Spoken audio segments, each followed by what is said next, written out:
जय हिंद दोस्तों। कैसे हैं आप लोग बताइए। बढ़िया भाई। लव यू भाई, लव यू। चलो, बढ़िया है, मज़े में हैं। बाल बच्चे ठीक हैं? बताओ, बाल बच्चे ठीक है ना? चलो, तो कहाँ तक कर लिया था? क्वेश्चन नंबर 25 तक हम लोगों ने जो है वो कर लिया था HCF LCM में।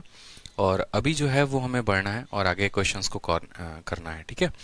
तो क्वेश्चन नंबर 26 को देखिए आप लोग। क्वेश्चन नंबर 26 में क्या कहा गया है कि product of HCF and LCM of two number is इतना। एक नंबर दे रखा है, बोला गया है HCF कितना होगा, ठीक है। तो मैंने आपको क्या बताया था बच्चे? मैंने आपको कहा था कि देखो, बात ऐसी है, ठीक है, then the HCF of the number is, तो HCF कितना होगा। बहुत शानदार, ठीक है। सबसे पहले बात को यहाँ समझते हैं। इस सवाल को भी हम होल्ड पे रखते हैं कुछ देर के लिए, ताकि हम यहाँ पर बाद में आएंगे। HCF LCM का प्रोडक्ट हमें दे रखा है, एक संख्या दे रखी है, then the HCF of the number. चलो HCF भी निकाल लेते हैं, कोई दिक्कत की बात नहीं है। आपको मैंने शुरू में ही, पहले दिन ही मैंने आपको एक बहुत ही बेहतर कंसेप्ट पढ़ाया था, और मैंने आपको ये बात बोला था, अगर आपको ध्यान होगा जहाँ तक, तो हमेशा इस बात को ध्यान रखिएगा कि दो संख्याओं का जो प्रोडक्ट होता है, product of two numbers, product of two numbers जो होंगे वो बराबर होंगे। किसके बराबर होंगे? तो बराबर होंगे हमारे HCF इंटू LCM के। ये हमेशा ध्यान रखना कि HCF LCM का प्रोडक्ट दो संख्याओं के प्रोडक्ट के बराबर होगा। ये फ्रॉम द फर्स्ट डे मैंने आपको ये बोला हुआ है। तो सेम तरीके से HCF और LCM का जो प्रोडक्ट है वो कितना है? 3321 है। यानी HCF इंटू LCM की वैल्यू कितनी है? 3321 है। ये बराबर है, पहली संख्या कितनी है? तो 369 है, और दूसरी संख्या कितनी है? तो x है। यानी यहाँ पर इनका जो HCF इंटू LCM है, ये टोटल का वैल्यू दे रखा है, ठीक है। यहाँ पर हम इसको ऐसे भी कह सकते हैं कि पहली संख्या a है, दूसरी संख्या b है, तो a इंटू बी बराबर HCF इंटू LCM। हमारे एग्जामिनर ने क्या कहा है? हमारे एग्जामिनर ने इस पूरे का मान दे दिया है, एक संख्या दे दी है, और बोला है HCF कितना होगा।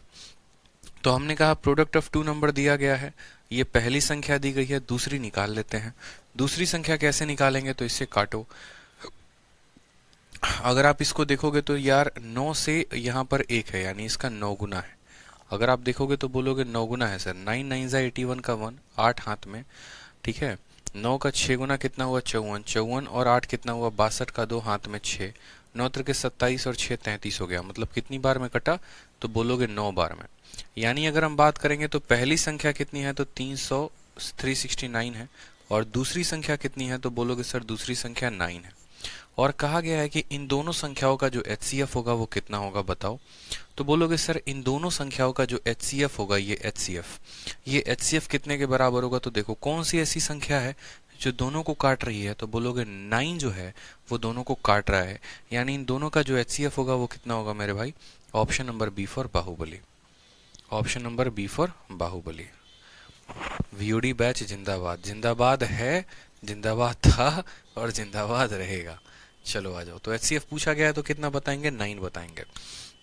नेक्स्ट क्वेश्चन देखते हैं। नेक्स्ट क्वेश्चन वापस से कहा गया है कि HCF और LCM दो संख्याओं का, पहली का HCF इतना है और LCM भी इतना है, दोनों संख्याओं का। एक संख्या दे रखा है, बोला दूसरा संख्या कितना होगा। अभी आपको पता है कि HCF को LCM के साथ गुना करने पे दोनों संख्याओं के प्रोडक्ट के बराबर होता है। यानी HCF हमारा 6 हो गया, LCM हमारा 5040 हो गया। तो HCF इंटू LCM बराबर दोनों संख्याओं का प्रोडक्ट। पहली संख्या 210 है और दूसरी संख्या को मान लो कि x है, ठीक है। अब यहाँ पर देखो तो कट्टम कुटाई थोड़ा खेलोगे तो बोलोगे सर 0 से हमारा 0 चला जाएगा, ठीक है। यहाँ से 21 से सीधा काटे, 21 दूनी 42, 21 से सीधा का सीधा काटो। सर 21 का 2 गुना 42 होता है, 84 21 का 4 गुना होता है, ठीक है। और 24 का 6 गुना कितना होता है? तो बोलोगे सर 6 चौके 24, 6 दूनी 12, 2 14, 144। यानी दूसरी संख्या कितनी है मेरे भाई? 144। Option number B for Baahubali. तो हमारा HCF दिया गया था, LCM दिया गया था, एक संख्या दिया था, दूसरा संख्या पूछा था। और पीछे वाले क्वेश्चन में क्या था? हमें दूसरी संख्या निकालनी थी और फिर पहली और दूसरी का क्या बताना था? तो पहली और दूसरी का HCF बताना था। और इनका HCF किसके बराबर आया था? तो 9 के बराबर। ध्यान रखें, ठीक है। चलिए नेक्स्ट क्वेश्चन देखिए, क्वेश्चन नंबर 28। क्वेश्चन नंबर 28 बहुत ही प्यारा क्वेश्चन है। क्या बोलता है? बोलता है आपको कि देखो LCM ऑफ टू नंबर, दो संख्याओं का जो LCM है वो 168 है। फिर उनका कहा गया HCF जो है वो 12 है। बोला गया डिफरेंस बिटवीन द नंबर, यहाँ पर देखो नंबर का डिफरेंस दे रखा है तो सम ऑफ नंबर हमसे पूछा है। एकदम नया टाइप, नया सवाल कैसे बनाएंगे, बहुत ही अच्छा क्वेश्चन है। तो अब आपको छोटी सी बात जो है वो ध्यान रखना है, और वो छोटा सा बात क्या है वो समझेंगे। दो संख्याओं का एलसीएम दे रखा है और दो संख्याओं का एचसीएफ दे रखा है। तो हमेशा याद रखना, जैसे यहाँ पर जब बात करोगे ना तो बोलोगे सर देखो पहली जो संख्या होगी, जो हमारा फर्स्ट नंबर होगा वो फर्स्ट नंबर क्या होगा। तो हमेशा याद रखो, देखो जो जो लिख रहा हूँ बोर्ड पे एकदम डिट्टो कॉपी मार लेना, याद कर लेना। पहली संख्या जो होगी ना वो HCF 12x हो जाएगा, ठीक है। उसके बाद अगर हम बात करेंगे यहाँ पर तो सेकंड नंबर, ठीक है, सेकंड नंबर की वैल्यू कितनी हो जाएगी तो 12y हो जाएगी, ठीक। इस बात को फिक्स रखिए सर, आप अपने मन में फिक्स रखिए कि पहली संख्या कितनी हो जाएगी तो 12x हो जाएगी, दूसरी संख्या कितनी हो जाएगी तो 12y हो जाएगी, और जो एलसीएम होगा तो इन दोनों में कॉमन क्या है तो 12 कॉमन है, और x और y कॉमन नहीं है तो x y को ऐसे रहने देंगे, यानी एलसीएम इतना होगा। बहुत बच्चों को ये बात नहीं पता होता, इसलिए मैं बता रहा हूँ। अगर मानो जैसे यहाँ पर संख्या का HCF इतना है, ठीक है, तो जो पहली संख्या होगी ना वो 12 का ही कोई मल्टीपल होगा, कौन सा मल्टीपल होगा ये नहीं पता। अगर x की वैल्यू 1 हो गई तो हो सकता है पहली संख्या x हो, सॉरी 12 हो सकता है x की वैल्यू 2 हो गई तो पहली संख्या 12 का 2 गुना 24 हो।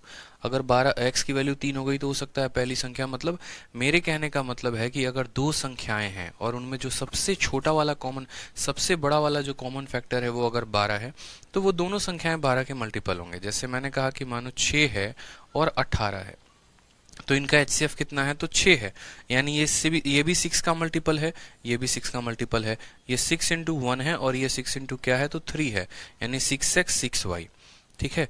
तो यही बात है कि जब भी कोई संख्याएं होती है ना तो हमेशा HCF के ही मल्टीपल में होती हैं। तो पहला संख्या 12x, दूसरा 12y। जो LCM होगा वो क्या होगा, तो LCM का मतलब होता है इन दोनों में जो कॉमन हुआ और जो कॉमन नहीं भी है सबको ले लो। तो 12 कॉमन है तो 12 को ले लिया, और x और y कॉमन नहीं है तो xy कर दिया हमने, ये हमारा एलसीएम हो गया, ठीक है। सवाल में हमसे क्या बोला गया, तो सवाल में हमसे बोला गया है एलसीएम किसके बराबर है 168 के। तो हमने कहा ठीक है यार एलसीएम को 168 के बराबर कर दो, यानी यहाँ पर आप जो है पहला पॉइंट 12xy को जो है किसके बराबर कर दो तो एलसीएम को 168 के बराबर कर दो इसके। यहाँ से जब आप काटेंगे तो बोलेंगे 12 का 1 गुना 1 और 12 का 4 गुना इतना, यानी xy की वैल्यू कितनी आ जाएगी तो xy की वैल्यू 14 आ जाएगी। फिर उसके बाद आपसे कहा गया है कि डिफरेंस बिटवीन द नंबर, दोनों संख्याओं का अंतर, अंतर कितने का है मेरे भाई यहाँ पर, तो पहली वाली संख्या 12x, दूसरी वाली 12y, तो दोनों का अंतर क्या हो जाएगा तो 12 कॉमन ले लेंगे, यानी 12 इंटू एक्स माइनस वाई। और ये किसके बराबर है तो बोलोगे 60 के, 12 से काटोगे तो बोलोगे 5, तो बोलोगे सर x माइनस वाई की वैल्यू कितनी आ गई 5। अब आपको xy की वैल्यू पता है और आपको x माइनस वाई की वैल्यू पता है, आपसे कहा गया है नंबर्स का जो सम होगा वो कितना होगा। दो संख्याओं को गुना करने पर 14 आए और उनको घटाने पर 5 आए, ठीक है, तो क्या होगा। तो हमेशा आपको मैंने एक और रिलेशन अलजेब्रा में भी पढ़ाया था, अगर आपको ध्यान होगा तो, कि अगर आपको ए बी का वैल्यू पता है और अगर आपको ए माइनस बी का वैल्यू पता है और ए प्लस बी का रिलेशन आपको निकालना है, इन तीनों का रिलेशन क्या होता है। तो हमेशा याद रखना ए प्लस बी का जो होल स्क्वायर होता है बराबर होता है किसके, ए माइनस बी के होल स्क्वायर के और प्लस 4ab के। ये बात, ये रिलेशन पता है कि नहीं पता, अलजेब्रा वाला पता है ना कि ए प्लस बी का होल स्क्वायर बराबर ए माइनस बी का whole square plus 4ab। Same कहानी यहाँ पर करनी थी, बोलते सर x प्लस वाई का जो होल स्क्वायर होगा बराबर होगा किसके, तो x माइनस वाई के होल स्क्वायर के और प्लस 4xy के, ठीक है। तो x प्लस वाई का होल स्क्वायर तो नहीं पता तो इसको ऐसे रहने देते हैं, ठीक है। x माइनस वाई का होल स्क्वायर यानी 5 का होल स्क्वायर कितना हो जाएगा तो 25 हो जाएगा। एक्स वाई की वैल्यू कितनी होगी 14, 14 का 4 गुना कितना हो जाएगा तो यहाँ 56 हो जाएगा, ठीक है। तो फिर उसके बाद हम बोलेंगे सर x प्लस वाई का होल स्क्वायर जो है 6 5 11 5 2 60 81 आ जाएगा। तो x प्लस वाई की दोनों साइड क्या कर देंगे रूट, तो x प्लस वाई की वैल्यू कितनी आ जाएगी 9 आ जाएगी, ठीक है। कोई समस्या है तो बता दो यहाँ पे। LCM of two numbers is इतना and their HCF is इतना,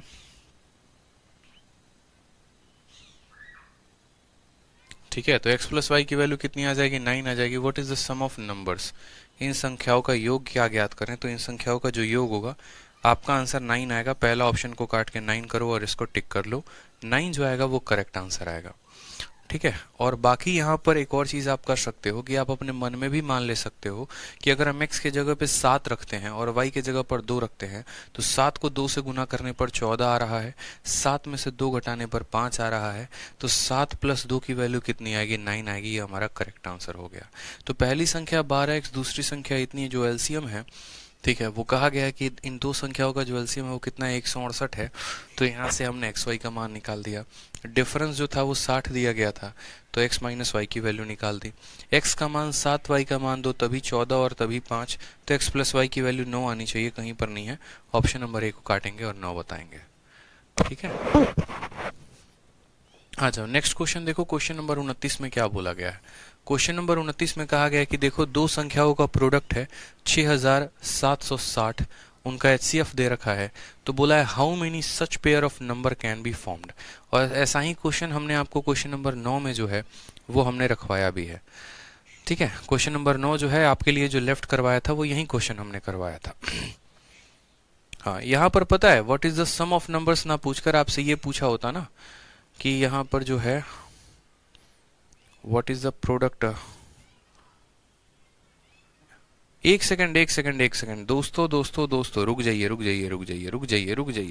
एक सेकंड रुक जाइए। यहाँ पर थोड़ा सा गड़बड़ हो गया है। x प्लस वाई की वैल्यू 9 आई है, माफ करिएगा, x प्लस वाई की वैल्यू 9 आई है। हमें तो दोनों का सम बताना है, यानी हमें 12x प्लस 12y की वैल्यू बतानी है, यानी हमें 12 इंटू एक्स प्लस वाई की वैल्यू बतानी है। ठीक है, और x प्लस वाई की वैल्यू 9 है, तो बोलेंगे सर 12 इंटू 9, यानी आंसर 108 आएगा। 108 जो होगा वो करेक्ट आंसर होगा मेरे भाई, 108 जो होगा वो करेक्ट आंसर होगा। ऑप्शन नंबर सी जो होगा वो करेक्ट आंसर होगा। जैसे अगर आपका दिमाग काम करता ना तो आप यहीं पर बोल देते कि 7 और 2 होता, तो पहली वाली संख्या 12 का 7 गुना 84 होगा, दूसरी वाली संख्या 12 का 2 गुना 24 होगा। 84 में 24 को जोड़ोगे तो सीधा 108 बता देते।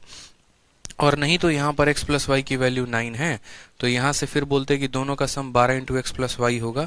जहाँ पर x प्लस वाई की वैल्यू 9 है तो उसको 12 से गुना करेंगे तो 108 आएगा। ठीक है, हाँ, x प्लस वाई का सम नहीं बोला है, 12 इंटू एक्स प्लस वाई निकालना है। आ जाइए नेक्स्ट क्वेश्चन देखिए। नेक्स्ट क्वेश्चन, दो संख्याओं का प्रोडक्ट कितना है? तो दो संख्याओं का प्रोडक्ट 6760 है। इनका एचसीएफ कितना है? तो 13 है। बोला गया है ऐसे कितने पेयर पॉसिबल हो पाएंगे? अच्छा सवाल। तो देखो पहली वाली संख्या अगर एचसीएफ 13 है, अगर एचसीएफ 13 है तो पहली वाली संख्या क्या होगी? 13x होगी। दूसरी वाली संख्या क्या होगी? 13y होगी। आपको पता है ना, अभी बताया था मैंने, पहली वाली संख्या 13x, एचसीएफ का इंटू एक्स इंटू वाई, तो ये पहली वाली संख्या, दूसरी वाली, इन दोनों का जो प्रोडक्ट है वो किसके बराबर है? तो 6760 के बराबर है। इन दोनों का प्रोडक्ट किसके बराबर है? तो 6760 के बराबर। 13 से काटेंगे तो 13 पचे 65 हो जाएगा, 13 दूनी 26 हो जाएगा, 0। फिर 13 से काटेंगे तो 40 बार में जाएगा, यानी यहाँ पर एक्स वाई की जो वैल्यू आ जाएगी वो कितनी आ जाएगी? तो बोलेंगे सर 40 आ जाएगा। अब यहाँ पर एक और बात ध्यान रखना होता है कि जब आप, आशुतोष कुमार, डेटा इंसफिशिएंट कब स्टार्ट होगा? भैया रीजनिंग नहीं पढ़ाते हम कि डेटा इंसफिशिएंसी हम पढ़ाएं, मैथ्स पढ़ाते हैं। ठीक है, तो डेटा इंसफिशिएंसी जो है वो मैथ्स में आता नहीं है, वो आपको रीजनिंग में आता है। ठीक है, आ जाओ। तो आपको बोला गया कि एक्स वाई का मान जो है वो 40 होगा, तो अब ऐसे कितने पेयर पॉसिबल हैं? अब यार देखो 40 तो आपको 1 इंटू 40 से भी बनता है। x को 1 रखेंगे, y को 40 रखेंगे तो भी होगा। अगर x के स्थान पर हम 2 रखेंगे और y के स्थान पर 20 रखेंगे तो भी 40 बनेगा। अगर x के स्थान पर 4 रखेंगे, y के स्थान पर 10 रखेंगे तो भी 40 बनेगा। ठीक है, अगर यहाँ पर हम 5 रखते हैं और y के स्थान पर 8 रखते हैं तो भी 40 बनेगा। ठीक है, और बाकी किसी के साथ नहीं बनेगा। यही पेयर 40 बना सकते हैं, 1 2 3 4। तो क्या 4 पेयर बनाएंगे तो आंसर में हम 4 टिक कर देंगे? नहीं टिक करेंगे। क्यों नहीं टिक करेंगे? तो हमारे पास एक कंडीशन होता है, और कंडीशन यहाँ पर ये होता है कि जो यहाँ x और y आप ले रहे हैं ना, ये कोप्राइम होंगे। ठीक है, ये क्या होंगे? कोप्राइम होंगे। जैसे मानो यहाँ पर अगर मैं आपसे एक बात कहता हूँ, छोटा सा मैं एक आपको एग्जाम्पल लेके दिखाता हूँ। जैसे मानो यहाँ पर 6 है, ठीक है, और ये हमारा क्या हो गया? तो 12 हो गया। ये दो संख्याएं हो गई। इनका जब आप एचसीएफ लेते हैं तो आप क्या बोलते हैं? बोलते हैं कि सर इनका जो हाईएस्ट कॉमन फैक्टर होगा वो 6 होगा। हाईएस्ट कॉमन फैक्टर क्या होगा? 6 होगा। अब जैसे मानो कल के दिन क्या होता है कि मैं यहाँ से इनको मिटा देता हूँ, तो मैं बोलूंगा कि यार देखो, अगर हमें संख्या का कल के दिन क्या हो, हमें बोले कि तुम्हें संख्याओं का नहीं पता, तुम्हें मैं उनका प्रोडक्ट देता हूँ, कितने पेयर पॉसिबल है बताओ। एग्जामिनर ने हमें प्रोडक्ट दे दिया 72, बोला कि दो संख्याओं का प्रोडक्ट 72 है, उनका HCF 6 है, आप बताओ कितने मान पॉसिबल है। तो हमने कहा ठीक है, पहला संख्या अगर 6 है तो पहला संख्या 6x होगा, दूसरा संख्या कितना होगा तो दूसरा वाला 6y होगा। ठीक है, इन दोनों को गुना करेंगे तो किसके बराबर आएंगे 72 के। 6 और 6 36, इसको 2 बार में काटेंगे तो xy का मान कितना आएगा 2 आएगा। 2 तब आएगा ना जब x के स्थान पर 1 रखोगे और y के स्थान पर 2, यानी एक ही पेयर पॉसिबल है। ठीक है, यानी पहली वाली संख्या 6 होगी और दूसरी वाली संख्या 12 होगी। अगर मानो इनकेस करके कल के दिन हम यहाँ पर ऐसी संख्या को ले लेते, x और y को कोप्राइम ना लेकर कोई और संख्या ले लेते, तो उस केस में हमारा HCF बढ़ जाता। जैसे कोई स्टूडेंट बोलता कि सर एक काम करो ना, x के जगह पर 2 रख लो, y के जगह पर 4 रख लो। तो यहाँ पर x के जगह पर आप 2 रखते तो पहली वाली संख्या 12 हो जाती, y के स्थान पर अगर आप 4 रखते तो दूसरी वाली संख्या 24 हो जाती। फिर मेरे भाई इनका HCF कभी भी 6 नहीं आता, फिर इनका HCF 12 आता। यानी HCF तभी डिस्टर्ब नहीं होगा जब यहाँ पर x और y जो होंगे वो आपस में कोप्राइम होंगे, यानी उसके बीच में कोई भी फैक्टर कॉमन नहीं होना चाहिए। तो जब हम यहाँ पर x और y को लिखते हैं ना, तो हमेशा हमें इस बात को ध्यान रखना होगा कि यहाँ पर x and y are coprime, x and y are coprime, मतलब इनके बीच में। कोप्राइम का मतलब जानते हैं क्या होता है? कोप्राइम का मतलब होता है कि इनमें आपस में कोई कॉमन फैक्टर नहीं होना चाहिए, नहीं तो पता चला फिर हमारा HCF 13 से बढ़कर कुछ और हो जाएगा। ठीक है, तो जैसे यहाँ पर 1 into 40 तो ले नहीं सकते, इसको नहीं लेते हैं। ठीक है यहाँ पर देखो तो ऐसे कितने हैं, सबसे पहले समझो। तो क्या 2 और 20 को ले सकते हैं? नहीं, 2 इसमें भी है, इसमें भी मौजूद है, तो ये नहीं ले सकते हैं। क्या 4 और 10 को ले सकते हैं? तो बोलोगे नहीं सर नहीं ले सकते हैं। क्यों नहीं ले सकते? ये भी 2 से कट जाएगा, ये भी 2 से कट जाएगा। 1 और 40 को ले सकते हैं और 5 और 8 को ले सकते हैं, यानी कितने पेयर पॉसिबल हैं? तो 2 पेयर पॉसिबल है। समझ में आ गया बात मेरे यहाँ पर?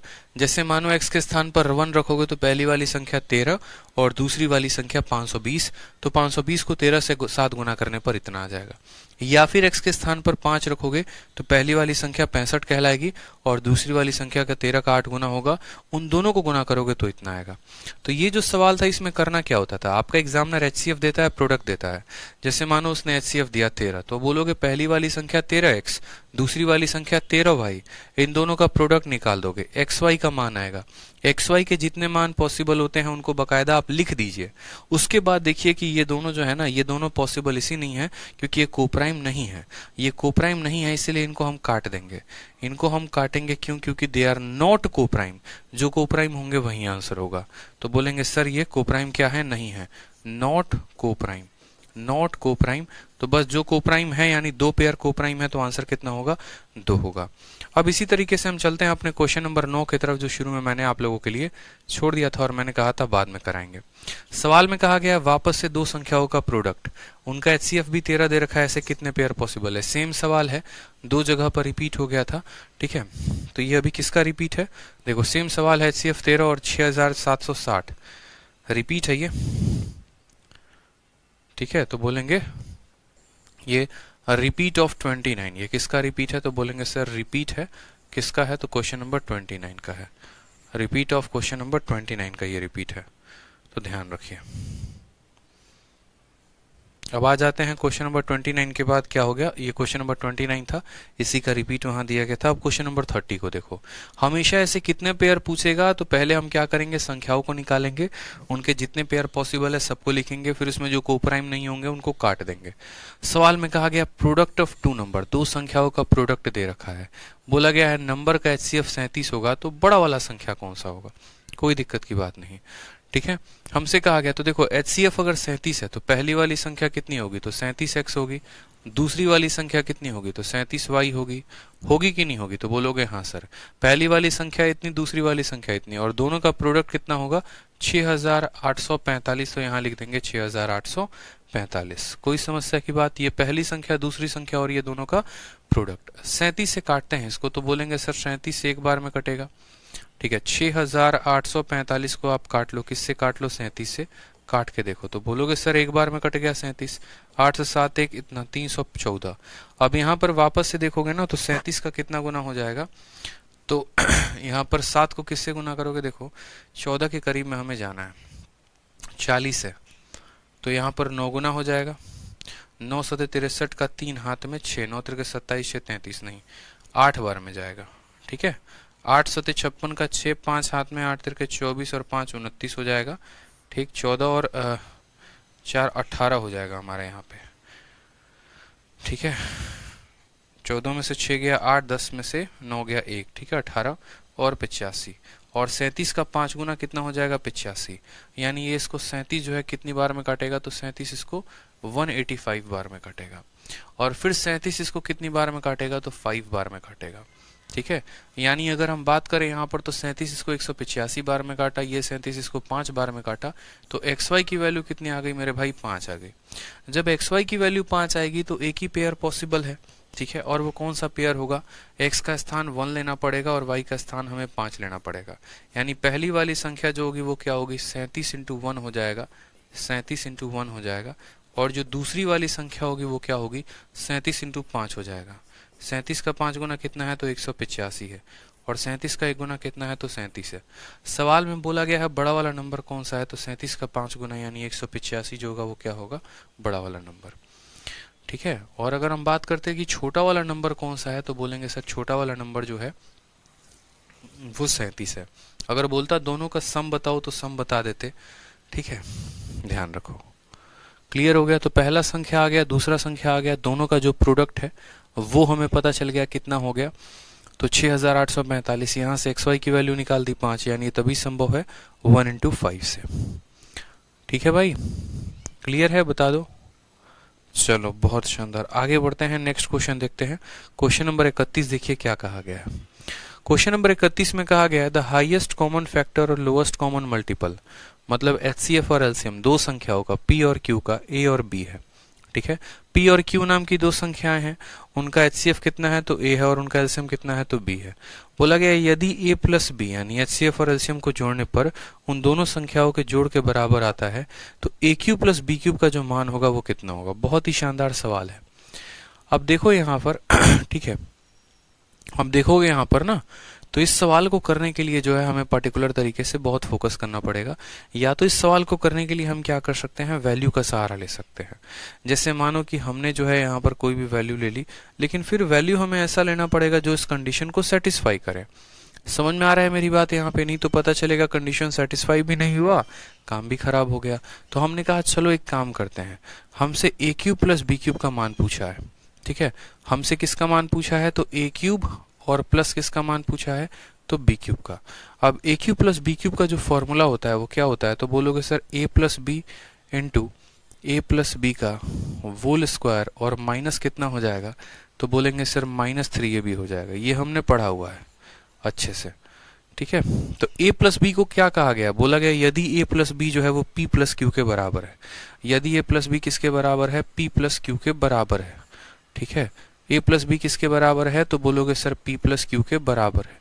ठीक है, और यहाँ पर साथ में HCF इंटू एलसीएम, a क्या है HCF, b क्या है LCM, तो HCF इंटू एलसीएम जो होगा वो क्या होगा, तो बोलोगे सर ये दो संख्याओं के प्रोडक्ट के बराबर होगा। आपने पढ़ा है ना कि सर यदि हम HCF को किसके साथ गुना करते हैं, LCM के साथ गुना करते हैं, तो ये बराबर आता है प्रोडक्ट ऑफ टू नंबर के। तो HCF हमारा A था, LCM हमारा B था, तो A इंटू बी जो होगा वो P इंटू क्यू के बराबर होगा। ठीक है, तो हमने कहा सर ये वाला फॉर्मूला इसमें कन्वर्ट हो गया। अब ये जो है किसका फॉर्मूला है, तो बोलोगे सर ये पी क्यूब और प्लस क्यू क्यूब का फॉर्मूला है। यानी हमारा आंसर कौन सा होगा, ऑप्शन नंबर जो सी है वो करेक्ट आंसर होगा। ऑप्शन नंबर जो सी है वो क्या होगा, करेक्ट आंसर होगा। तो असल में ये जो था ना थोड़ा सा टेढ़ा मेढ़ा सवाल था, बट परेशानी की बात नहीं है। ए क्यूब प्लस बी क्यूब जो है वो किसके बराबर हो जाएगा, पी के क्यूब प्लस क्यू के क्यूब के। ठीक है, चलो आ जाओ नेक्स्ट क्वेश्चन देखते हैं। 31 के बाद 32 नंबर। 32 नंबर में क्या कहा गया, बोला गया कि देखो the difference between the two number is इतना, दो संख्याओं का अंतर दे रखा है, उनका HCF और LCM भी हमको दे रखा है। ठीक है, बोला गया डिफरेंस बिटवीन देयर इनवर्स, उनके इनवर्स का यानी उनका उल्टा जो आएगा उसका अंतर कितने का होगा। तो आप खुद बोलोगे सर देखो HCF कितना है 3 है और LCM कितना है 108 है। तो सबसे पहले अगर पहली संख्या 3 है, ठीक है, तो HCF 3 है तो पहली संख्या कितनी होगी, 3 होगी।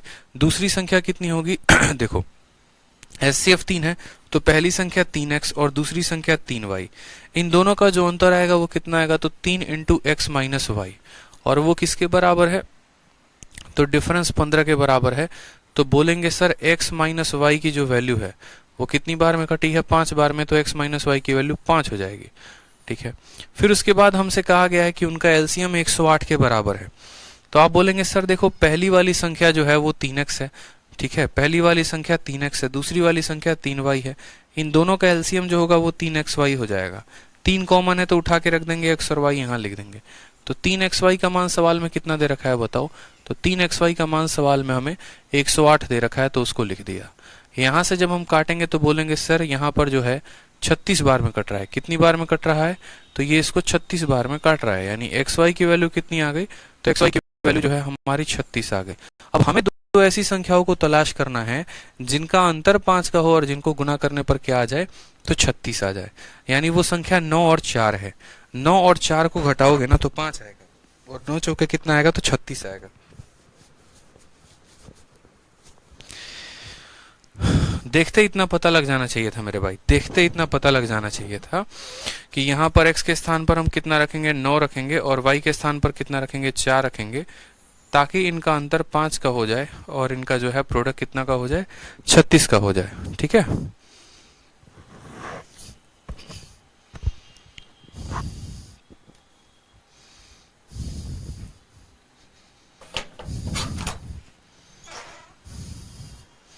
अब उसके बाद हमसे कहा गया है कि भैया सबसे पहले तो देखो बोला गया डिफरेंस बिटवीन देयर इनवर्स।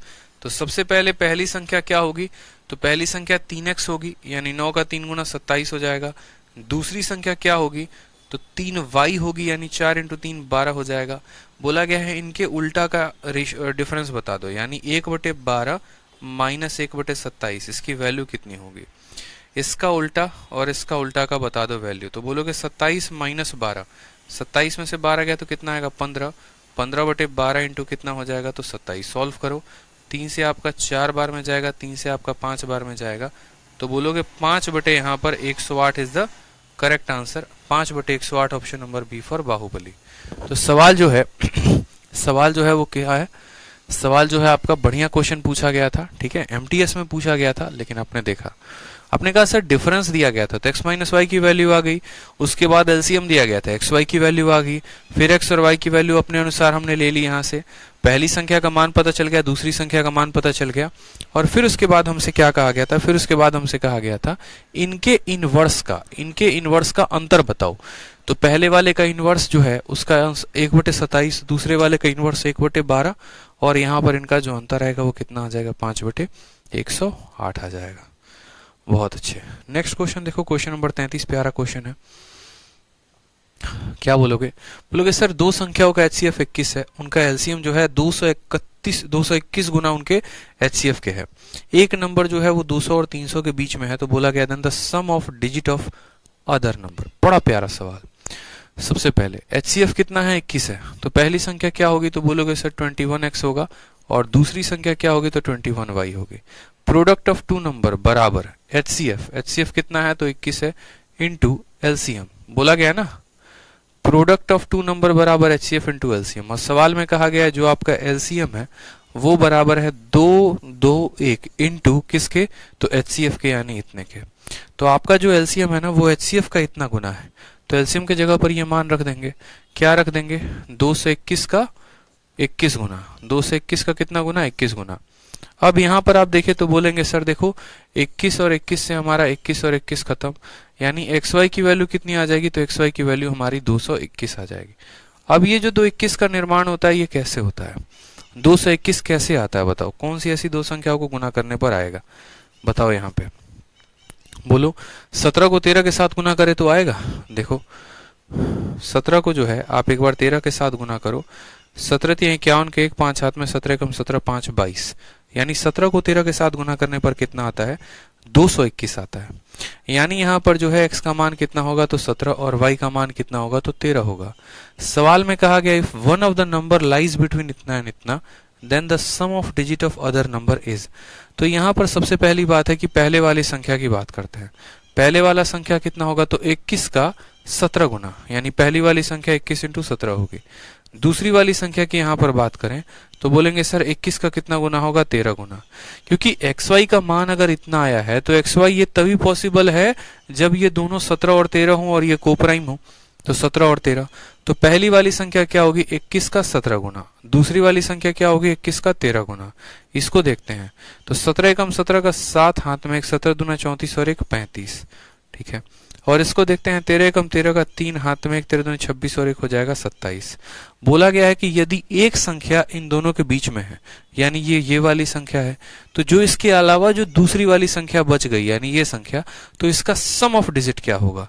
तो 5 3 8 7 15, यानी इसका सम ऑफ डिजिट कितना होगा, तो इसका सम ऑफ डिजिट हमारा 15 आ रहा है, यानी हमारा option number D for Devsen आएगा। मेंस का क्वेश्चन था, बढ़िया क्वेश्चन था, ठीक है। अवंतिका कह रही है सर क्या ये कोर्स बैंकिंग एस्पिरेंट के लिए बेनिफिशियल है। बिल्कुल बेनिफिशियल है अवंतिका, अच्छे से मन लगाकर पढ़ेंगे तो बहुत बेनिफिट मिलेगा आपको। तो सवाल में हमसे कहा गया xy का मान 221 हो गया, x का मान इतना, y का मान इतना। इसमें से कोई एक संख्या 200 और 300 के बीच में है, यानी ये वाली संख्या है, ये वाली संख्या 200 और 300 के बीच में है, तो जो दूसरा बच गया उसका डिजिटल सम कितना होगा। तो उनको जोड़ने पर 15 आ रहा है, यानी उनका डिजिटल सम कितना आएगा, 15 आएगा। और ये जो 15 होगा ये क्या होगा, करेक्ट आंसर होगा, ठीक है भाई। चलो आ जाओ नेक्स्ट क्वेश्चन देखो।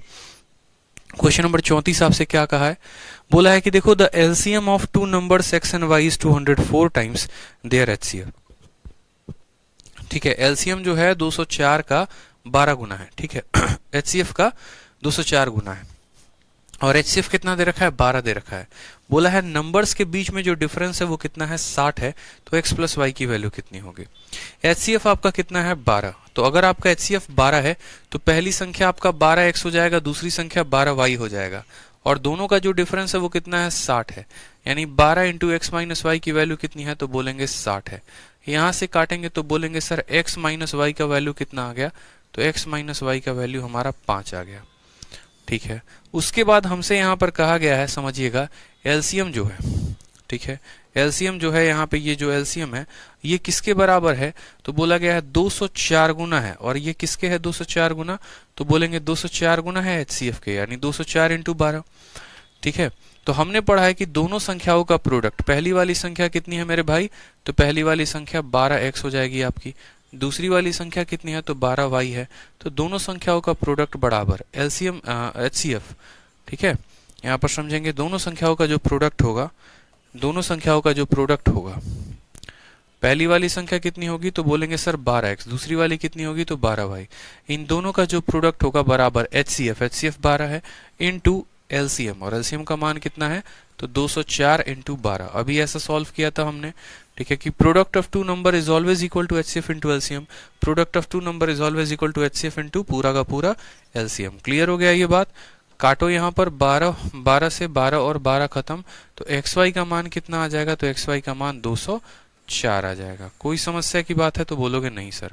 अब देखो यहाँ पर पता करना हो सकता है आपके लिए मुश्किल हो कि कौन सी ऐसी दो संख्याएं हैं जिनका अंतर आपस का 5 का होगा और यहाँ उनको गुना करने पर 204 आ जाए, ठीक है। बट कोई बात नहीं, हमें पता है यहाँ पर, और हमें क्या पता है, तो हमें पता है x प्लस वाई का मान निकालना है। तो अभी मैंने आपको कहा था कि देखो याद करो, x प्लस वाई का जो होल स्क्वायर होता है बराबर होता है किसके, तो x माइनस वाई के होल स्क्वायर के और प्लस 4xy के। अभी मैंने आपको बताया था तो आपने कहा हाँ सर, तो x प्लस वाई का whole square, x minus Y की वैल्यू कितनी है 5, 5 का स्क्वायर कितना हो जाएगा, तो 25 हो जाएगा, प्लस xy का 4 गुना, 204 का 4 गुना, तो बोलोगे सर 816, ठीक है। 816 में 25 को जोड़ोगे तो बोलोगे 841, यानी बोलोगे सर x प्लस वाई का होल स्क्वायर कितने के बराबर, 841 के। तो x प्लस वाई किसके बराबर आएगा, तो ये 841 जो होता है ना, ये 29 का स्क्वायर होता है। कितना होता है, 29 का स्क्वायर, यानी x प्लस वाई की वैल्यू कितनी आ जाएगी मेरे भाई, 29 आ जाएगी। x प्लस वाई की वैल्यू कितनी आ जाएगी, 29 आ जाएगी। सवाल में कहा गया है x प्लस वाई की वैल्यू कितनी है, ठीक है।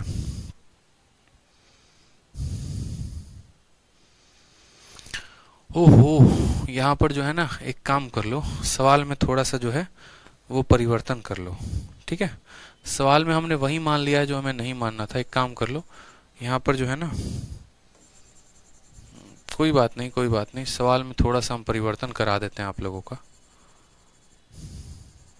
असल में हमने x प्लस वाई ले लिया, हमें x प्लस वाई नहीं लेना था, ठीक है, अब हम अपने सॉल्यूशन में बदलाव करें उससे बेहतर है कि हम सवाल को ही बदल देते हैं।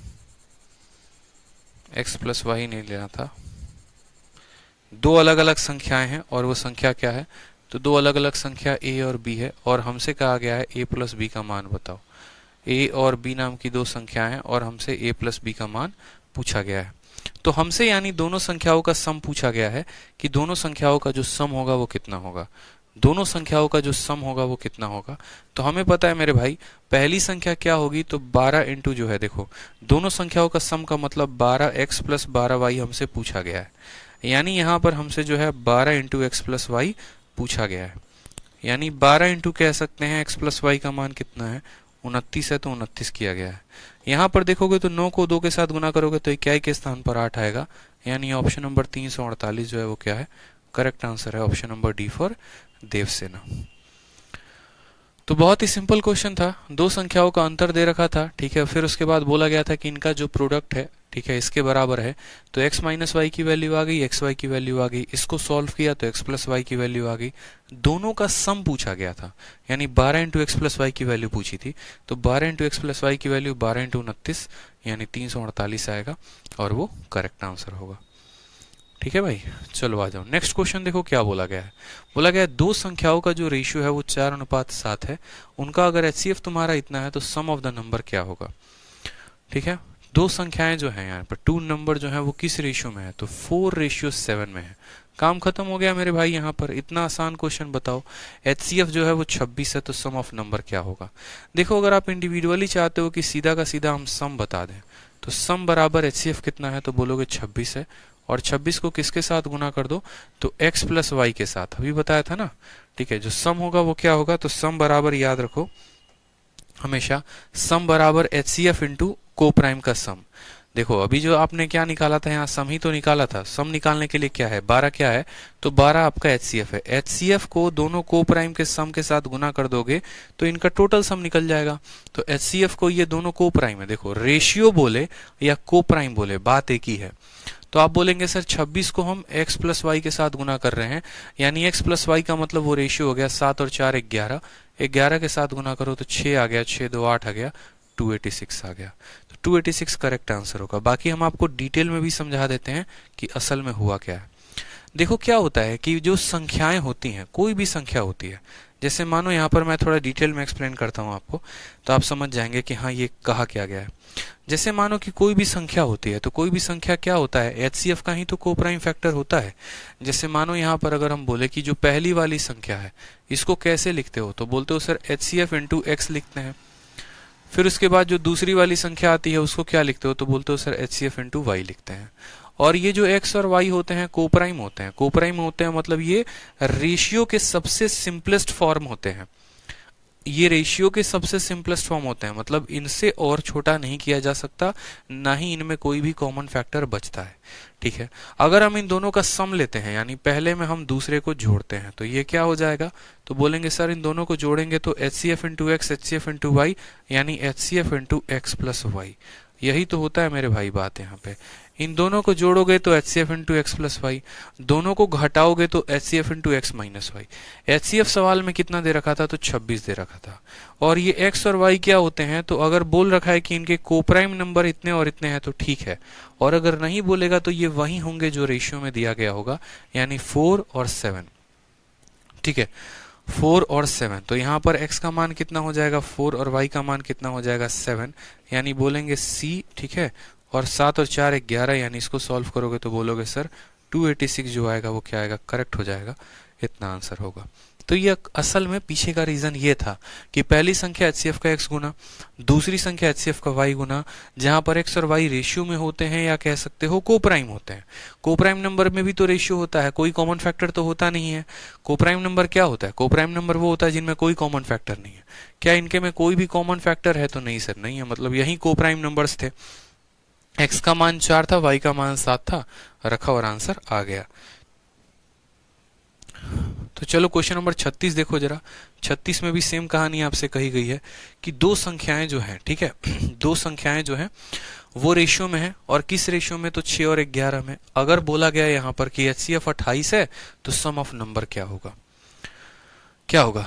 तो अभी हमने कहा जो सम होगा मेरे भाई वो हमेशा याद रखना है HCF। HCF कितना है? तो 28 है, और 28 इंटू एक्स प्लस वाई यानी 11 और 6 हो जाएगा 17। 8 इंटू 7 56 का 6, क्या ही के स्थान पर 6 आएगा, एक ही ऑप्शन में है। 476 आंसर होगा। टिक करते और आगे बढ़ते, टिक करते और आगे बढ़ते। समझ में आ गया बात मेरे भाई? यहां पर जो पहली वाली संख्या होगी 28 का 6 गुना होगी, जो दूसरी वाली संख्या होगी वो 28 का 11 गुना होगी। दोनों का सम निकालना है। 28 इंटू 11 प्लस 6 17, 8 7 56, इक्याई के स्थान पर 6 आएगा, और यही जो होगा वो हमारा क्या होगा? करेक्ट आंसर होगा। ठीक है, आ जाइए नेक्स्ट देखिए। यहाँ पर क्वेश्चन नंबर 37 बहुत ही प्यारा क्वेश्चन है। क्या कहा गया देखिए, 37 में बोला गया what is the sum of digit of a least number which one divided by 12 16 and 54 leaves the same remainder 7 in each case and is also completely divisible by 13। अब देखोगे तो ये सवाल आप दो तरीके से कर सकते हो। ठीक है, एक तो ये सवाल आपके डिविजिबिलिटी का बन जाता है, और दूसरा क्वेश्चन आप इसको बेसिक से कर सकते हो। जैसे बेसिक से जो है, मानो जिन्होंने पढ़ा है वो बेसिक से बना ले, और दूसरा जिन्होंने डिविजिबिलिटी पढ़ा है वो डिविजिबिलिटी के नियम पर बना ले। डिविजिबिलिटी हमने आपको पढ़ाया है, 3 का नियम, 4 का नियम, 5 का नियम, 6 का नियम, 7 का नियम, 8 का नियम। तो अगर इस सवाल को सेकंडों में करना था तो आप क्या बोलते? तो मेरी बात को समझिए। कहा गया sum of digit of least number, वो सबसे छोटा संख्या का सम ऑफ डिजिट क्या होगा जिसको जब हम 54 के साथ, मुझे कुछ और नहीं दिख रहा, बस मुझे 54 दिख रहा है, कि 54 के साथ डिवाइड करेंगे तो रिमाइंडर 9 आएगा। अब आप मुझे एक बात बताओ, जो संख्या 54 के साथ होगी डिविजिबल वो 9 के साथ होगी, और जो संख्या 9 के साथ होगी और रिमाइंडर कितना देगी? 7 देगी, यानी उसका डिजिटल सम भी कितना होगा? 7 होगा।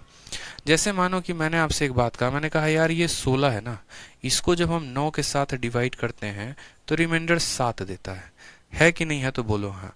जैसे मानो ठीक है 25 है ना, तो 25 को जब हम 9 के साथ डिवाइड करते हैं तो रिमाइंडर 7 देता है। ठीक है, 43 है ना, जब हम इसको 9 के साथ डिवाइड करते हैं तो रिमाइंडर 7 देता है। जब भी कोई संख्या 9 के साथ डिवाइड होती है तो उसका डिजिटल सम 9 होता है। जब भी कोई संख्या 9 के साथ डिवाइड होती है तो उसका डिजिटल सम कितना होता है? 9 होता है। अगर वो रिमाइंडर 1 देगा तो उसका डिजिटल सम भी 1 होगा। अगर कोई संख्या 9 से डिवाइड होने के बाद रिमाइंडर 2 दे रही है तो उस पूरे संख्या का डिजिटल सम 2 आएगा। अगर कोई संख्या 9 के साथ डिवाइड होने के बाद रिमाइंडर 3 दे रही है, जैसे मानो यहाँ पे आप 10 को 9 से डिवाइड करते हो, रिमाइंडर कितना आता है? 1 आता है। आप 11 को 9 से डिवाइड करते हो, रिमाइंडर कितना आता है? 2 आता है। आप 13 को 9 से डिवाइड करते हो, रिमाइंडर कितना आता है? 4 आता है। तो यहाँ पर इसका डिजिटल सम देखो 1 + 0, 1 के बराबर 1 + 1, 2 के बराबर 1 + 3, 4 के बराबर। यानी जब भी किसी भी संख्या को आप 9 से भाग करते हैं, जो रिमाइंडर आता है वही उस संख्या का डिजिटल सम होता है। ठीक है, जो रिमाइंडर आता है वही उस संख्या का क्या होता है? रिमाइंडर आता है। यही बात आप यहाँ नोट बना के लिख लीजिए कि जब हम, ठीक है, प्रॉपर तरीके से जब हम, ठीक, किसी भी संख्या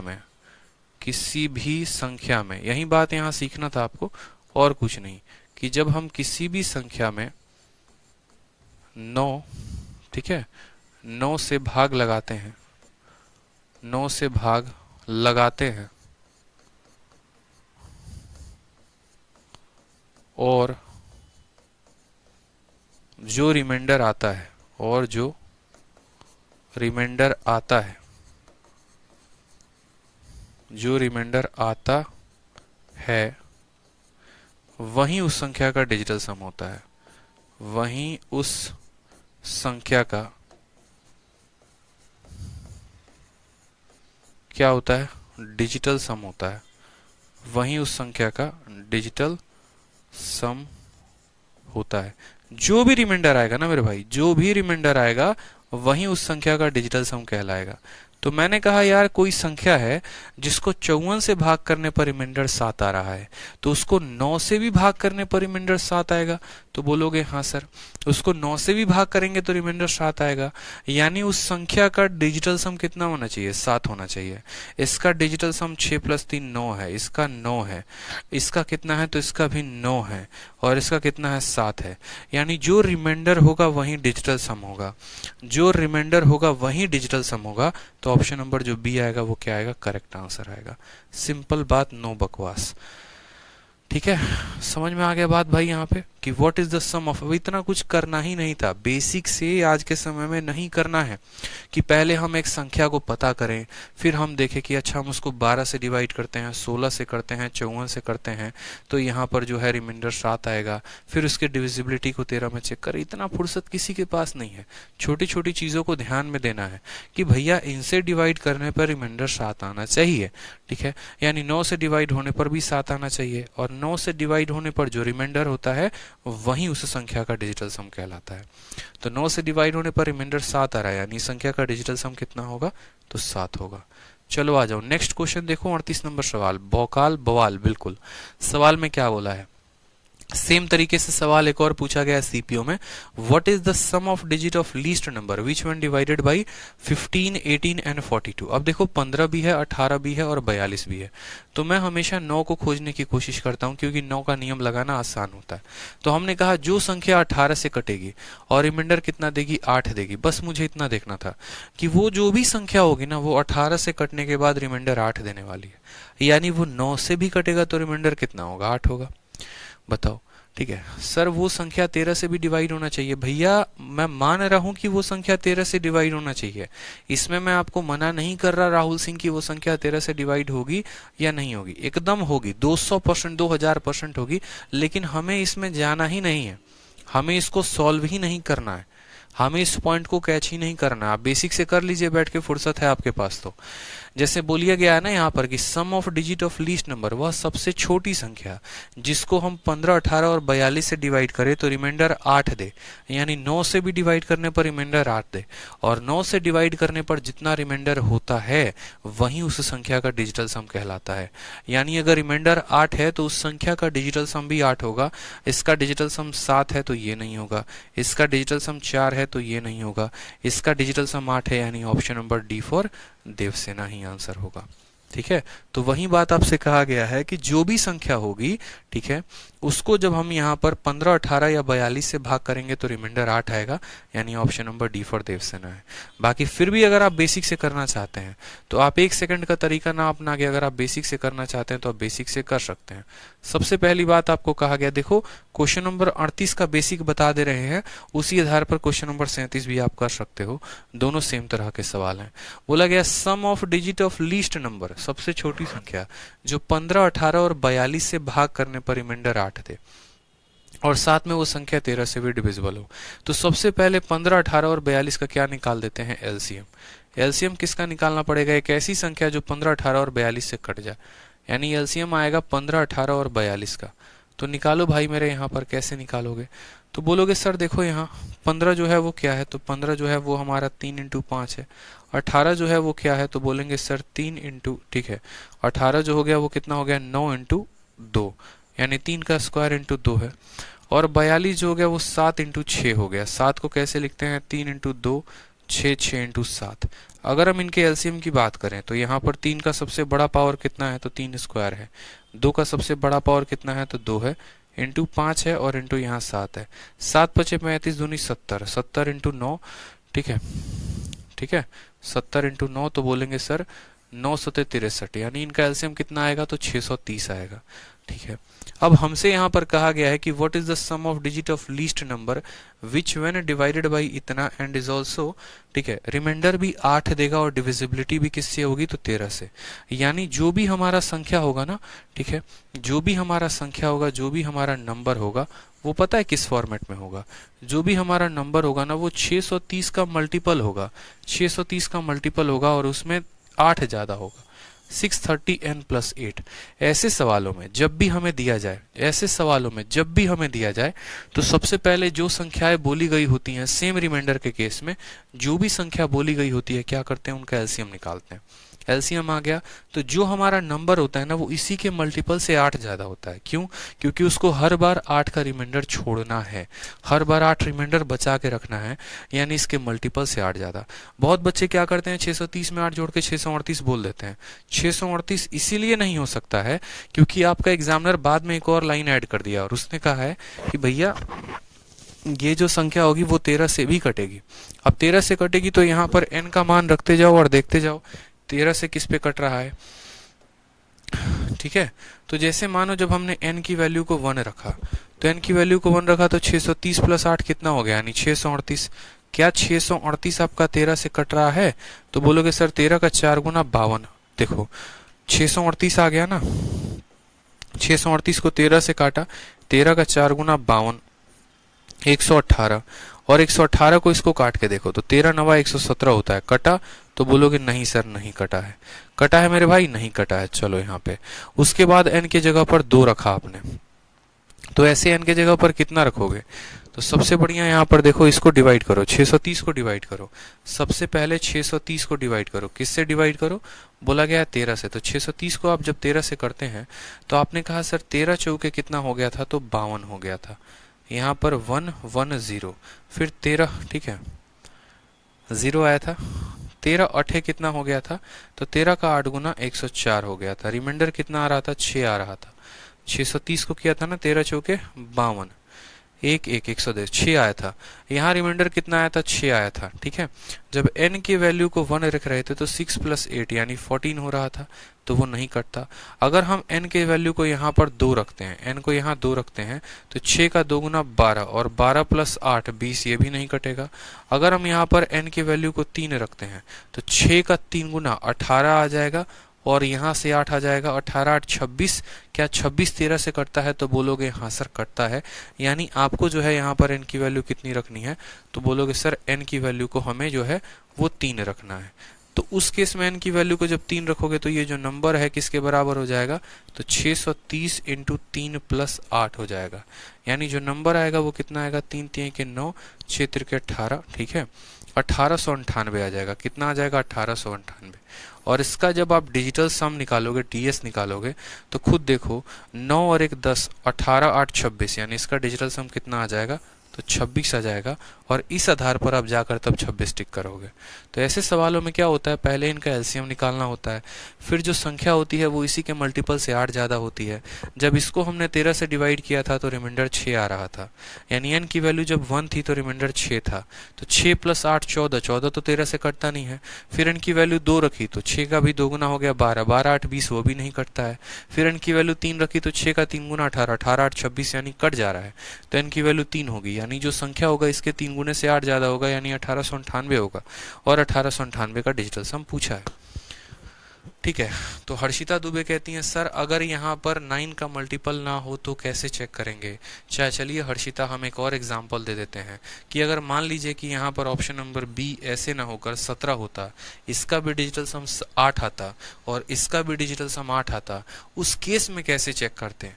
तो उस केस के लिए ही हमने आपको बेसिक बताया है कि जैसे मानिए हमारे 2 ऑप्शन आ जाते हैं जिनमें हमारा 8 और 8 कॉमन मैच कर देता, तो उस केस में हम सवाल को कैसे सॉल्व करते हैं? तो उस केस में सवाल को हम बेसिक से सॉल्व करते हैं इस तरीके से। क्लियर है?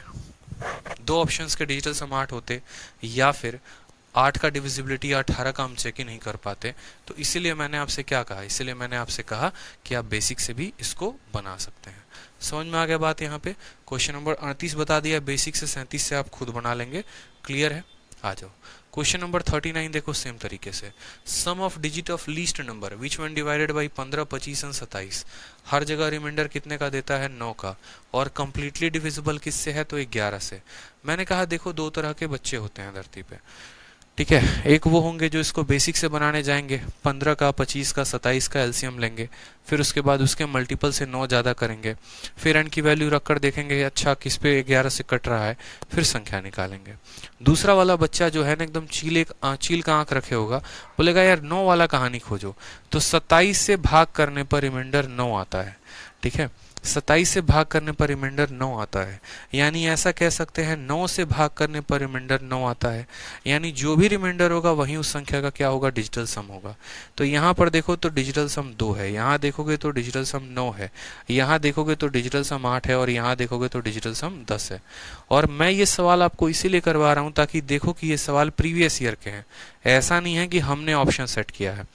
ठीक है, हमने ऑप्शन सेट नहीं किया, ये एग्जामिनर के द्वारा दिए गए ऑप्शन है, इसीलिए आप इस पे प्रैक्टिस करके बता सकते हो। तो 9 से डिवाइड करने पर जितना रिमाइंडर आता है वही उस संख्या का डिजिटल सम होता है। तो 9 से डिवाइड करने पर रिमाइंडर 9 आ रहा है, यानी जो भी संख्या होगी उसके अंकों का योग 9 होगा, और ऑप्शन नंबर सी जो है इनके अंकों का योग 9 आ रहा है, इसीलिए जो आंसर होगा वो कितना होगा, ऑप्शन नंबर सी होगा। ठीक है, आ जाइए नेक्स्ट क्वेश्चन देखिए, क्वेश्चन नंबर 40 हमसे क्या बोला है। 40 नंबर सवाल में मेरे भाई हमसे बड़ा प्यारा बोला गया है कि what is the largest 2 digit number which one divided by 6 and 5 leaves remainder 1 in each case.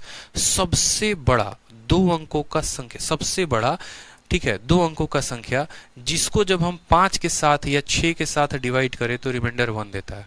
अब देखो, एक तो हो गया इसको बेसिक से करना, ठीक है, और दूसरा हो गया बाई ऑप्शन करना। बाई ऑप्शन कैसे करना यार, 5 से डिवाइड होने पे रिमाइंडर 1 देगा। रिमाइंडर आपको पढ़ाया है कि नहीं पढ़ाया, नंबर सिस्टम पढ़ाया ना, जिन्होंने नहीं पढ़ा जाके रिमाइंडर पढ़ो। बिना रिमाइंडर पढ़े HCF LCM के यहाँ के बाद वाले क्वेश्चन आपसे नहीं बनेंगे। क्वेश्चन नंबर 40 तक तो ठीक है, लेकिन 40 के बाद रिमाइंडर का बहुत बड़ा कंसेप्ट इस्तेमाल होगा। 5 से डिवाइड होने पर रिमाइंडर 1 दे। जो भी संख्या 5 से डिवाइड होती है उसका यूनिट डिजिट या तो 0 होता है और नहीं तो 5 होता है, यानी 0 से अगर 1 ज्यादा होगा तो यूनिट डिजिट हमारा 1 आना चाहिए, या 5 से 1 ज्यादा होगा तो यूनिट डिजिट पर 6 आना चाहिए। देखोगे तो 5 से इसको डिवाइड करोगे तो यहाँ रिमाइंडर 3 आएगा, 5 से इसको डिवाइड करोगे तो रिमाइंडर 2 आएगा, 5 से इनको डिवाइड करोगे तो 1 आएगा, 1 आएगा, यानी ए हो सकता है, सी हो सकता है, ऑप्शन नंबर बी और डी तो होगा ही नहीं। उसके बाद कहा गया 6 से भी डिवाइड करने पर 1 होना चाहिए। जो संख्या 6 से डिवाइड होगी मेरे भाई वो पक्का 3 से।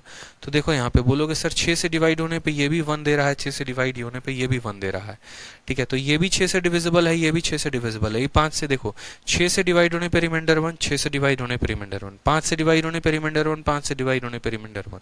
अब ये दोनों सही है, लेकिन दोनों में हम कौन सा आंसर सही मानेंगे, तो लार्जेस्ट 2 डिजिट नंबर बोला है, लार्जेस्ट 2 डिजिट नंबर। इन दोनों में बड़ा कौन है, तो इन दोनों में बड़ा सी है, यानी करेक्ट आंसर क्या होगा, सी होगा। ठीक है, करेक्ट आंसर क्या होगा, तो सी होगा, ऑप्शन नंबर सी। कह भी दो कि एक बार प्यार है। समझ में आ गया बात। तो सबसे बड़ी 2 अंकों की संख्या जो 6 से भी कटती, 5 से भी कटती और रिमाइंडर कितना देती, 1 देती, तो हम बोलते कि भैया यही है। तो ये तो हमने बाई ऑप्शन कर लिया बिना मेथड का। और अगर हम बाई मेथड करते हैं, बाई यहाँ पर मेथड का सहारा लेते हैं, तो ऐसे सवालों में हम क्या करते वो भी देखो। तो ऐसे सवालों के लिए हमें जो है बोलते यार एक ऐसी संख्या जो 6 से भी कट जाए, 5 से भी कट जाए और रिमाइंडर 1 दे, यानी सेम रिमाइंडर का केस। सेम रिमाइंडर वाले केस में क्या होता है, तो हमें जो भी संख्या दी गई होती है उनका एलसीएम लेना होता है, यानी हमें 5,6 का एलसीएम लेना होगा। 5,6 का एलसीएम कितना आएगा, तो 30 आएगा। यानी सेम रिमाइंडर के केस में हमेशा ध्यान रखना जो भी नंबर होंगे वो हमेशा इसी के मल्टीपल से, जितना रिमाइंडर ज्यादा बोलता है उतना होगा। ठीक है, हमेशा सर, हमेशा आप देखेंगे कि सेम रिमाइंडर एक अलग ही केस है। नंबर सिस्टम में 2 तरह के सवाल होते हैं, एक होता है सेम रिमाइंडर का केस और एक होता है डिफरेंट रिमाइंडर का केस, और एक होता है जब यहाँ पर उनका डिफरेंस जो हो वो सेम हो। तो अब तक आप जितने भी सवाल देख रहे हैं ना, सब जगह सेम रिमाइंडर का केस देख रहे हैं। क्वेश्चन नंबर अगर हम 38 से अपने कारवां को शुरू करें और 38 नहीं 37 से देखना शुरू करें, तो ये भी सेम रिमाइंडर का केस है 7। ठीक है, यहाँ पर भी सेम रिमाइंडर का केस है 8, यहाँ पर भी जो है सेम रिमाइंडर कितना है 9 है, फिर उसके बाद यहाँ भी सेम रिमाइंडर कितना है 1 है। तो सेम रिमाइंडर वाले केस में क्या होता है, सेम रिमाइंडर वाले केस में यहाँ पर ये होता है, एक स्पेशल नोट बना के शुरू में ही हम लिख देते हैं जहां से ये सेम रिमाइंडर की कहानी शुरू हुई है। ठीक है, एक हेडिंग डाल के यहाँ पे आप लोगों के लिए स्पेशली सेम रिमाइंडर वाले केस में क्या होगा, एकदम नोट बना के लिखो, सेम रिमाइंडर।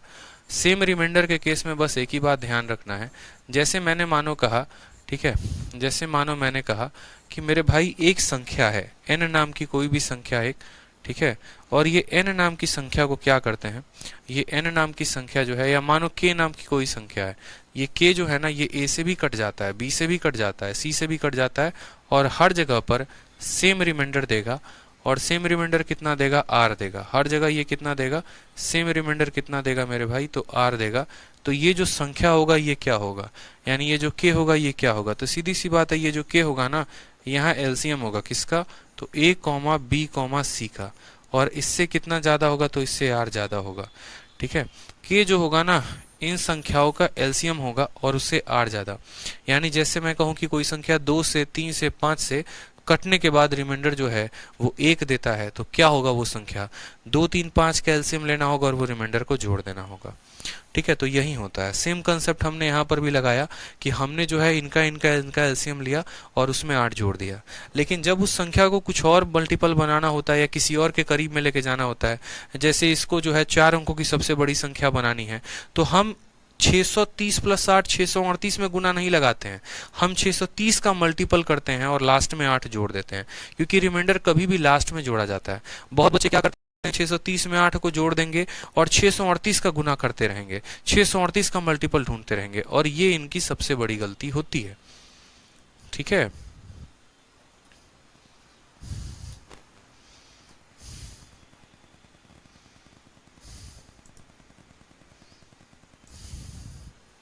तो वो बैठकर जो है वहां पर पूरा तरीके से खोजते रहते हैं क्या होगा क्या नहीं होगा। तो मैं वही बात कह रहा हूँ, 638 का मल्टीपल नहीं ढूंढना होता, जो एलसीएम आया है उसका मल्टीपल ढूंढना होता है और उसमें 8 जोड़ना होता है।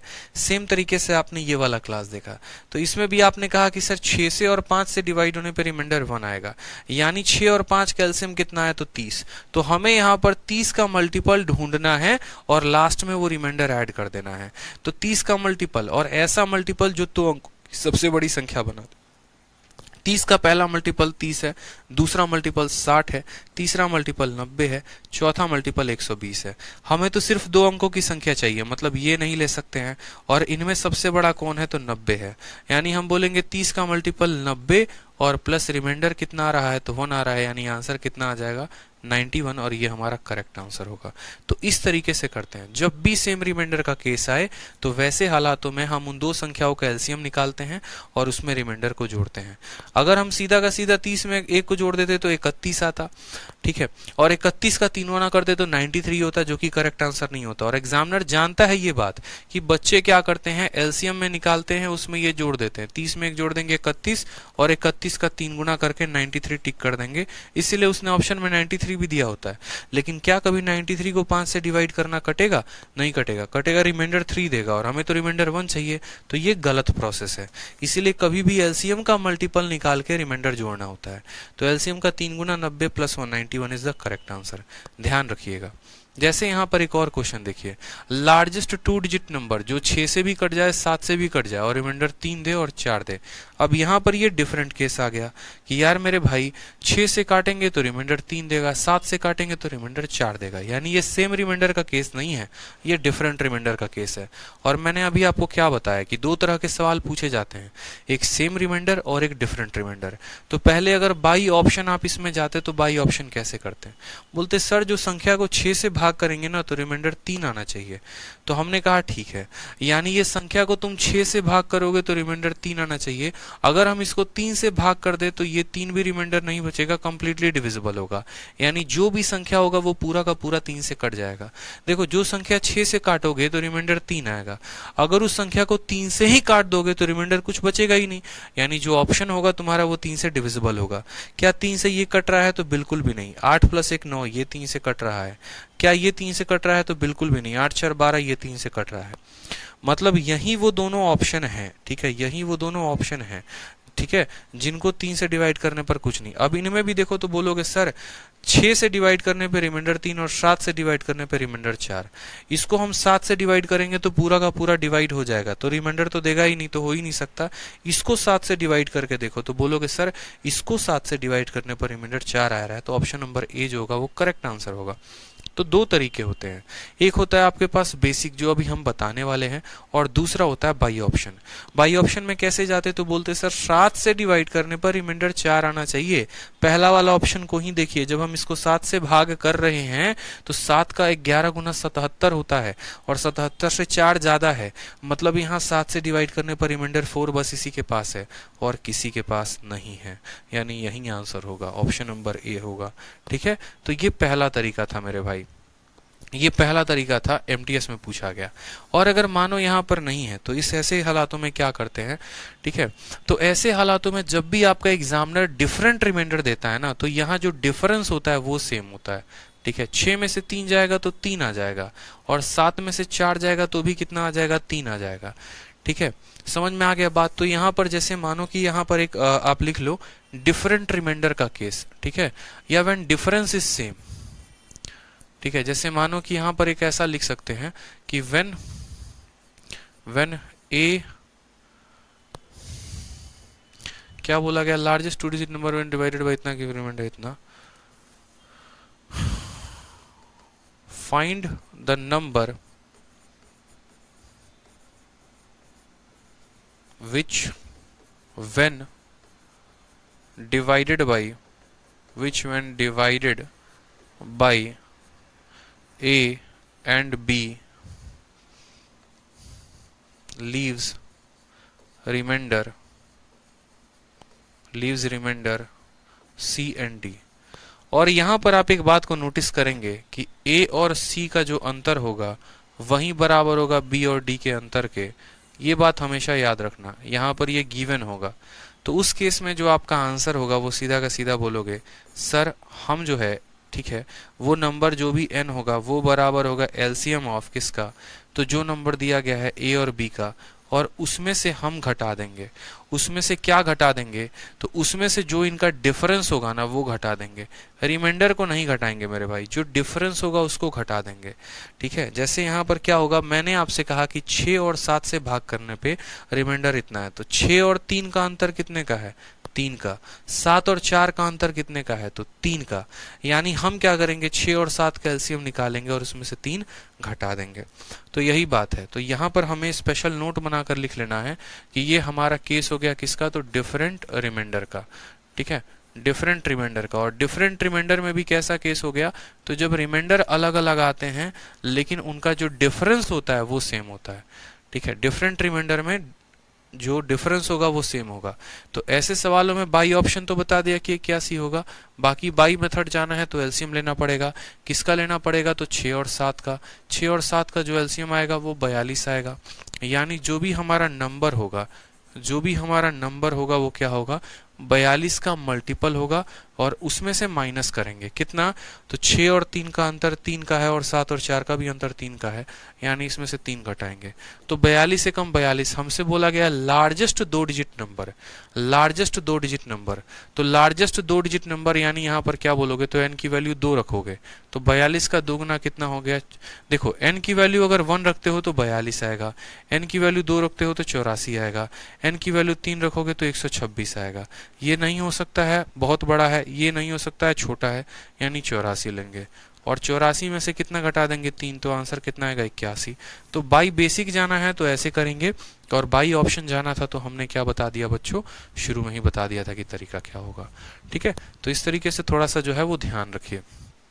आ जाइए नेक्स्ट क्वेश्चन देखिए, क्वेश्चन नंबर 42। बोला गया what is the sum of digit of largest 6 digit number जो 3, 4, 5 और 6 से डिविजिबल हो, ठीक है, जो 3 से 4 से 5 से और 6 से डिविजिबल हो, उनका डिजिटल सम कितना होगा।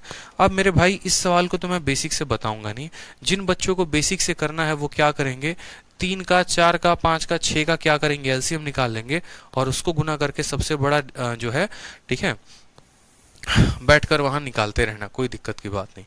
बाकी जब भी डिजिटल सम का क्वेश्चन आ जाए, जब भी सम ऑफ डिजिट आ जाए, हमेशा 3 का, 6 का या 9 का उपयोग करना, या यूं बोलेंगे तो 3 या 9 का उपयोग करना, ठीक है। 3 एग्जामिनर देगा ही देगा, उसको पता है कि इस सवाल में अगर मैंने 3 नहीं दिया तो मेरा जो है हालत खराब हो जाएगा।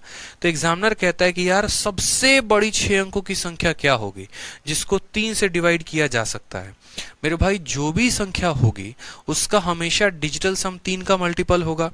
जो भी संख्या 3 से डिवाइड होती है, दुनिया की जो भी संख्या, जैसे मानो 3 हो गया, 6 हो गया, 9 हो गया, 12 हो गया, 15 हो गया, 18 हो गया, जितनी भी संख्या है उनको 3 से डिवाइड करते हैं तो इसका डिजिटल सम 3 आएगा, 6 आएगा, 9 आएगा, 3 आएगा, 6 आएगा, 9 आएगा।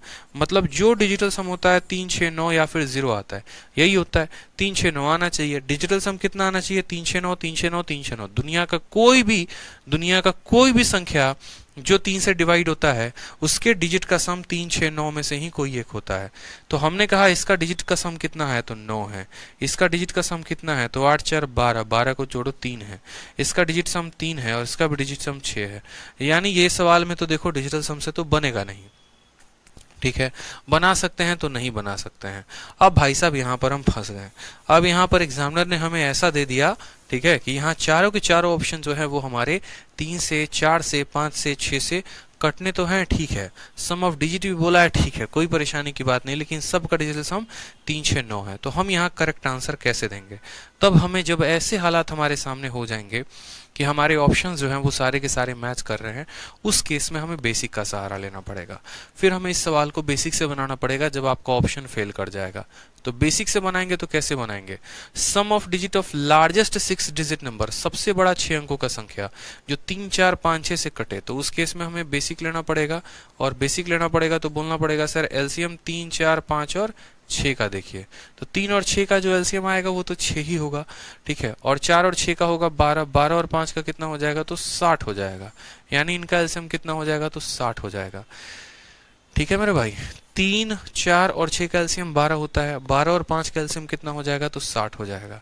यानी हमें यहाँ पर sum of digit of largest 6 digit number, अब जो लार्जेस्ट 6 अंकों की संख्या होती है कितना होता है? 9 9 9 9 9 9, ये सबसे बड़ी 6 अंकों की संख्या है। इसको आप 60 के साथ भाग करिए, तो 60 के साथ आप भाग करेंगे तो बोलेंगे सर 60 एकम 60 हो गया। देखते चलो, रिमाइंडर कितना आ गया? 39। फिर यहाँ 99 आ गया। फिर यहाँ बोलेंगे कि सर इसका जो है 6 गुना 36 होता है, इसको 6 करो, तो बोलोगे सर 360 आ गया। फिर वापस से रिमाइंडर कितना आ गया? 39। फिर वापस से ऊपर उतारोगे, फिर यहाँ पर करोगे तो बोलोगे सर 360 आ गया। फिर कितना आ जाएगा? तो 39। ठीक है, ऐसे ही करते जाओगे लास्ट में, तो आपका रिमाइंडर कितना लास्ट में बचेगा? 39। यानी जो हमारा नंबर होगा ना, उस नंबर में से अगर हम इस 39 को घटा देंगे तो जो भी संख्या बचेगा वो 3 4 5 6 से डिविजिबल होगा। ठीक है, तो हमने कहा इस संख्या में से 39 को घटा दो। इस संख्या में से 39 को घटाओगे तो बोलोगे सर 9 आएगा, 9 आएगा, 9 आएगा, 9 आएगा। 99 में से 39 को घटाएंगे तो कितना आ जाएगा? 60 आ जाएगा। ये सर आ जाएगा हमारा यहाँ पे। कोई परेशानी की बात है तो बोलोगे नहीं सर।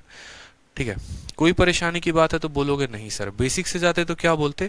सबसे पहले उस संख्या का एलसीएम निकालते, सबसे बड़ी 6 अंकों की संख्या को इसके साथ भाग करते, जो भी रिमाइंडर आता अगर हम इसमें से घटा देते हैं तो यहाँ जो बचेगा वो संख्या 3 से 4 से 5 से 6 से हर किसी से कटेगा, यानी ये नंबर।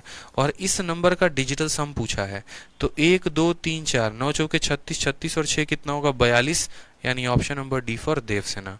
इनको जोड़ो, कितना आ रहा है? 42 आ रहा है। तो कितना आ जाएगा? डी फॉर देवसेना जो होगा वो क्या होगा? करेक्ट आंसर होगा। तो 42 वाले का आंसर कितना होगा? 42 होगा, और ये हमारा क्या है? करेक्ट आंसर है। ठीक है भाई, चलो नेक्स्ट क्वेश्चन देखो। यहाँ पे नेक्स्ट क्वेश्चन देखो, नेक्स्ट क्वेश्चन क्या कहता है। नेक्स्ट क्वेश्चन में आपसे कहा गया है x be the smallest number greater than 600, 600 से तो बड़ा है, which gives the remainder of 2 3 and 4 when divided by 5 6 7 7 respectively. तो sum of digit of x कितना होगा? अगर आप यहाँ पर चाहो तो वापस से डिजिटल सम का सहारा ले सकते हो।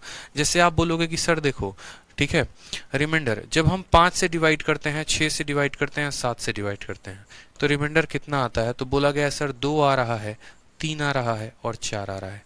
यानी जब हम 6 से डिवाइड करेंगे ना, जब हम 6 से डिवाइड करेंगे तो रिमाइंडर 3 आएगा।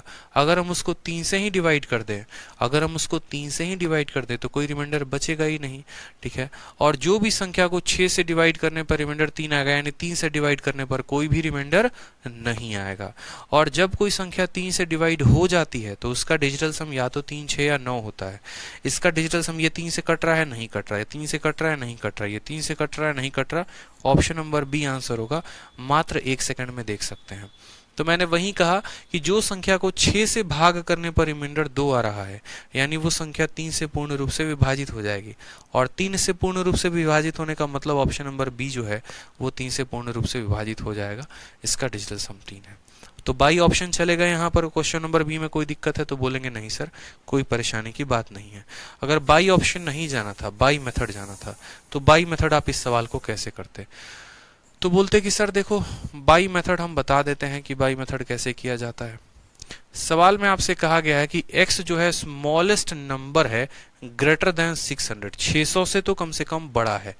ठीक है, कहा गया रिमाइंडर देता है 2 का, 3 का और 4 का। आपने कहा सर देखो नंबर कितना है 5, 6 और 7 और रिमाइंडर कितना दे रहा है तो 2, 3 और 4। मैंने आपसे कहा था कि आपके नंबर्स ऐसे होंगे, आपके रिमाइंडर ऐसे होंगे।